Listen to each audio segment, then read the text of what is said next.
ஸ்ரீ திருவானைக்கா திருத்தல மகாத்மியம் 9ஆம் பகுதி. நால்வர் பாடிய சிறப்பு.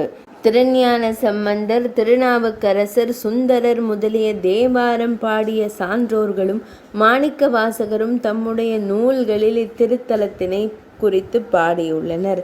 இளமையிலேயே இறைவனால் ஆட்கொள்ள பெற்றவர் ஞான சம்பந்தர். தம் உள்ளத்திலே இறைவனை கண்டு கசிந்து அன்பால் உருகி பாடிய பதிகங்கள் பல. அவற்றுள் முக்கியமான ஒன்று திருவானைக்கா ஆகும். ஞான சம்பந்தர் ஆனைக்காவை பாடியனவாக கிடைத்த பதிகங்கள் 3. ஒரு பதிகம் 2ஆம் திருமுறையிலும் 2 பதிகங்கள் 3ஆம் திருமுறையிலும் உள்ளன. 2ஆம் திருமுறை பதிகம் அகப்பொருள் துறையில் அமைந்ததாகும். தலைவன் தன்மைகளை காட்டி அவன் உண்மையின் தலைவன் என்பதையும் சுட்டி வெண்ணாவல் விளக்கு. அத்தகைய அழகனின் அழகில் மயங்கி அவனோடு ஈடுபட்டதையும் அவர் கூறுகிறார். 9ஆம் பகுதி இனிதே நிறைவடைந்தது.